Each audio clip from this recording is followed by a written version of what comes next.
તો ડૉક્ટર જતીન નાયક કે જેને બેન્કિંગ જગતના બહુ જ જ્ઞાતા તરીકે, બહુ જ્ઞાની માણસ તરીકે ઓળખવામાં આવે છે, એમને જેલમાં જવાનો વારો કેમ આવ્યો? સુરતની પીપલ્સ કોઓપરેટિવ બેંકના પૂર્વ એમડી ડૉક્ટર જતીન નાયક અત્યારે જેલના હવાલે છે અને તેઓ સુરત પીપલ્સ બેંકમાંથી રિટાયર થયા એ પછી સર્વોદય કોઓપરેટિવ બેંકમાં પણ CEO તરીકેની પોસ્ટ પર હતા, પરંતુ જેલમાં જવાને કારણે એમને એ પોસ્ટ પણ ગુમાવવી પડી છે. તો ડૉક્ટર જતીન નાયક કે જેને બેન્કિંગ જગતના બહુ જ જ્ઞાતા તરીકે, બહુ જ્ઞાની માણસ તરીકે ઓળખવામાં આવે છે, એમને જેલમાં જવાનો વારો કેમ આવ્યો એના વિશે હું તમારી સાથે વાત કરીશ. મારું નામ રાજેશ શાહ છે અને તમે જોઈ રહ્યા છો ગુજરાતના સૌથી મોટા ડિજિટલ પ્લેટફોર્મ ખબર છે.com. સુરતના બેન્કિંગ ઉદ્યોગની અંદર ડૉક્ટર જતીન નાયકનું નામ બહુ જ જાણીતું છે, કારણ કે એમણે બેન્કિંગમાં PhD કરેલું છે. યુનિવર્સિટીના વિદ્યાર્થીઓને ઘણી વખત બેન્કિંગના સબ્જેક્ટ પર ભણાવવા પર જાય છે અને બેન્કિંગ સાથે સંકળાયેલા લોકો પણ એમનું ઘણી બધી વખત માર્ગદર્શન લે છે, કારણ કે બેન્કિંગનું એમને બહુ જ સારું એવું જ્ઞાન છે. પરંતુ તાજેતરની અંદર ઓલપાડમાં એક FIR થઈ અને ડૉક્ટર જતીન નાયકને જેલમાં જવું પડ્યું. આ બાબતે અમે સુરત પીપલ્સ કોઓપરેટિવ બેંકના ચેરમેન અમિત ગજ્જરની સાથે વાત કરી, તો એમણે એવું કીધું કે આ આખી ઘટના એવી રીતના બની હતી કે ઓલપાડની અંદર શ્રી કાંઠા વિભાગ સહકારી ખાંડ ઉદ્યોગ મંડળી લિમિટેડ ને લોન જોઈતી હતી અને એ સહકારી સંસ્થાએ માર્ચ 2023ની અંદર નેશનલ કોઓપરેટિવ બેંક એટલે NCDCને વર્કિંગ કેપિટલ માટે લોનની એપ્લિકેશન કરી હતી. તો NCDCએ તે વખતે એવું કીધું હતું કે લોન અમે આપીશું, પરંતુ શિડ્યુલ કોઓપરેટિવ બેંક પાસેથી સ્ટોક વેરિફિકેશનનું, મોનિટરિંગનું જે છે એ તમારે કોઈ શિડ્યુલ બેંક પાસેથી કરાવવું પડે. તો આ કાંઠા વિભાગ સહકારી ખાંડ ઉદ્યોગ મંડળી લિમિટેડના લોકો સુરત ડિસ્ટ્રિક્ટ કોઓપરેટિવ બેંકમાં પહેલાં ગયા હતા, પરંતુ સુરત ડિસ્ટ્રિક્ટ કોઓપરેટિવ બેંકને યોગ્ય નહીં લાગ્યું, તો એમણે એ સ્ટોક વેરિફિકેશનની ઝંઝટમાં પડવાની ના પાડી દીધી.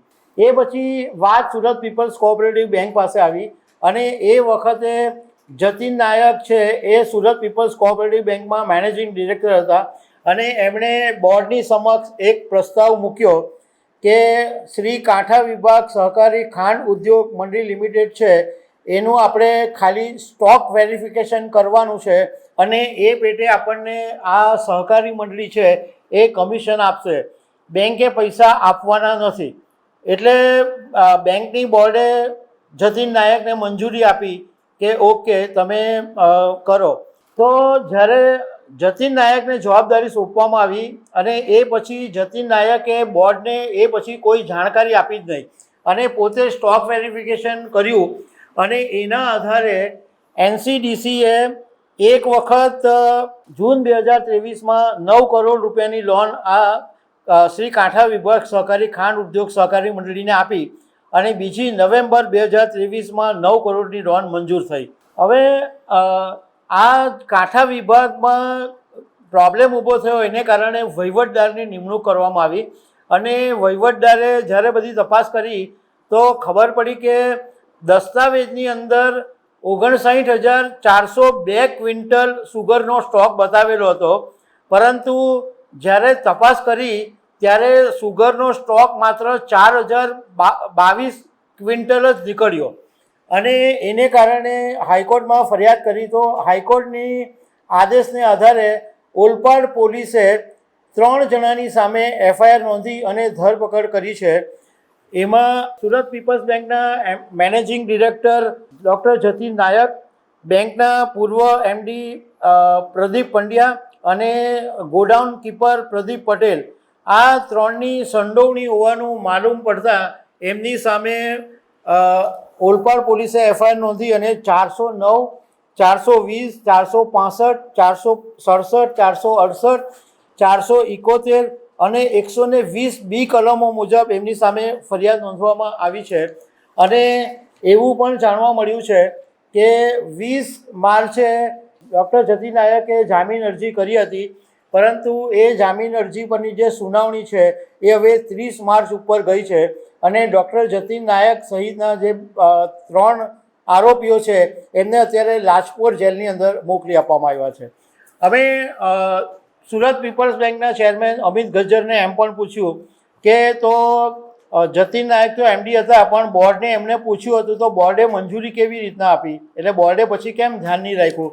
તો અમિત ગજ્જરે એવું કીધું કે અમારે મેનેજિંગ ડિરેક્ટર હતા એટલે એમની જ પાસે બધી જવાબદારી હતી અને જ્યારે એમને કામ સોંપવામાં આવેલું હતું તો એમની ઉપર વિશ્વાસ રાખેલો હતો અને એમના વિશ્વાસને આધારે એ જે કરતા હતા પણ એ શું કર્યું એ અમને ખબર હતી નહીં. પણ આને કારણે સુરત પીપલ્સ બેંકને કોઈ પણ આર્થિક નુકસાન નથી થયું, કારણ કે બેંકના ફંડ્સ આની અંદર સામેલ નથી, કારણ કે આ એક થર્ડ પાર્ટી અને ઓડિટ જવાબદારી લેબ્સ છે. અને એવું પણ અમને જાણવા મળ્યું કે બેન્કિંગના જે નિયમ છે એ મુજબ કોઈ પદાધિકારી 48 કલાકથી વધારે જેલમાં રહે તો એમને પદમાંથી કાઢી મૂકવામાં આવે છે. તો સર્વોદય કોઓપરેટિવ બેંક લિમિટેડમાં જતીન નાયક એમડી હતા તો એમને ત્યાંથી પણ કાઢી મૂકવામાં આવ્યા છે એવું અમને જાણવા મળ્યું છે. તો દર્શક મિત્રો, આવા અનેક અપડેટ સાથે અમે તમને મળતા રહીશું. આભાર.